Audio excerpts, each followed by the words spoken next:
बिस्मिल्लाहिर्रहमानिर्रहीम। अस्सलाम वालेकुम। उम्मीद करता हूँ आप सब खैरियत से होंगे। मैं हूँ हसन इब्रार और आप मुझे देख रहे हैं मेरे यूट्यूब चैनल HA टॉक्स पे।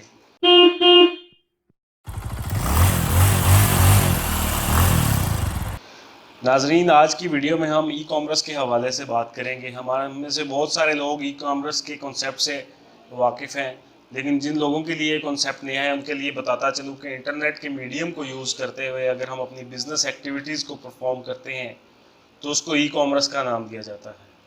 इसको हम एक एग्जांपल से इस तरह समझने की कोशिश करते हैं कि मैं एक सेलर हूं और मैं अपना ऑनलाइन बिजनेस करना चाहता हूं, तो इसके लिए मैं या तो अपनी वेबसाइट बनाऊंगा या फिर फेसबुक का पेज बनाऊंगा और उस पर अपनी प्रोडक्ट्स को लिस्ट कर दूंगा और उसकी सारी डिटेल्स दे दूंगा। अब एक बंदा है जो कि मेरी प्रोडक्ट्स में से किसी एक प्रोडक्ट को ख़रीदना चाहता है और वो इंटरनेट पर मेरे पेज को वो सर्च करता है या उसके नज़रों के सामने से मेरा पेज गुजरता है या मेरी वेबसाइट गुजरती है, तो वो मेरी प्रोडक्ट्स को देख सकता है। उनमें से अगर उसको कोई चीज़ पसंद आती है तो वो उसको परचेज़ कर लेता है। ना मैं अपने घर से निकल के मार्केट में गया अपनी चीज़ को बेचने के लिए, और ना ही एक बंदा जिसने वो चीज़ ख़रीदनी है वो अपने घर से निकल के मार्केट में आया उस चीज़ को ख़रीदने के लिए।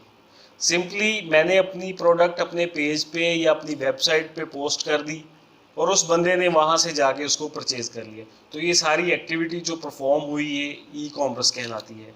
उम्मीद करता हूँ आप इस कॉन्सेप्ट को अच्छी तरह से समझ आ गई होगी हम सबको। तो पाकिस्तान में रहते हुए हम ई कॉमर्स का बिज़नेस किस तरह से कर सकते हैं, उसके लिए हमारे पास फेसबुक की ऑप्शन अवेलेबल है। इसके अलावा अगर हम चाहें अपना वेब स्टोर बना सकते हैं। वेब स्टोर बनाने के लिए हमारे पास मुख्तलिफ़ किस्म के सॉफ्टवेयर्स होते हैं, जिसमें वर्डप्रेस में वू कॉमर्स हम यूज़ कर सकते हैं या शॉपिफाई यूज़ कर सकते हैं। अभी मैं कुछ दिनों से इंटरनेट पे इस बारे में सर्च कर रहा था, तो एक और वेबसाइट webex.pk के नाम से मेरी नज़रों से गुजरी और मैंने उसको सारा गो थ्रू किया। वो भी एक ई कॉमर्स सॉफ्टवेयर है, मेड इन पाकिस्तान है और पाकिस्तान में उन्होंने ये डेवलप किया है और बहुत अच्छी सर्विसेज प्रोवाइड कर रहे हैं। हम उसको यूज़ करते हुए भी अपना वेब स्टोर उस पर बना सकते हैं।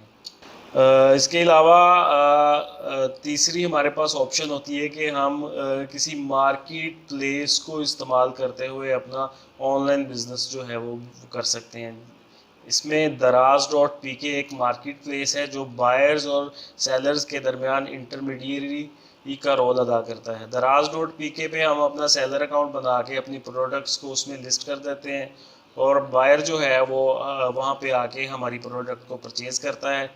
कैश ऑन डिलीवरी की ऑप्शन होती है। इसके अलावा जैज़ कैश, इजी पैसा या क्रेडिट कार्ड से पेमेंट हो सकती है और इस तरह हम अपनी प्रोडक्ट को बेच देते हैं और कस्टमर वहाँ से ख़रीद लेता है और सारी ये ट्रांजैक्शन जो है वो घर बैठे हो जाती है। तो इस सारे प्रोसीजर को ई कॉमर्स का नाम देते हैं। बिल गेट्स की कहावत है कि if your business is not on the internet then your business will be out of business. अब आने वाले जो दिन हैं, अगर हम इंटरनेट को इस्तेमाल नहीं करेंगे अपने कारोबार में तो हमारा कारोबार महदूद होकर रह जाएगा। इंटरनेट हमें ये फैसिलिटी देता है कि हम अपने प्रेमिसेस में रहते हुए अपने कारोबार को पूरी दुनिया में एक्सपेंड कर सकते हैं। इसकी कोई लिमिट नहीं है। मिसाल के तौर पे अगर मैं पाकिस्तान में बैठा को काम कर रहा हूँ, मैं हो सकता है कि इंटरनेशनल क्लाइंट्स को भी मैं अपनी प्रोडक्ट सेल कर दूँ।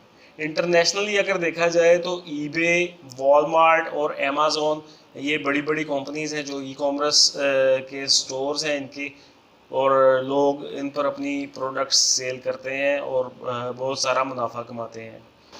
अमेज़ॉन के बारे में तफसील से फिर किसी वीडियो में बात करेंगे। आज की वीडियो के लिए इतना ही। अगर आपने हमारे चैनल को सब्सक्राइब नहीं किया तो जल्दी से सब्सक्राइब कर लें और बेल आइकन को प्रेस कर लें। नीचे मेरे फेसबुक, ट्विटर और इंस्टाग्राम के लिंक्स भी आ रहे हैं, आप वहाँ पे जाके भी मुझे फॉलो कर सकते हैं।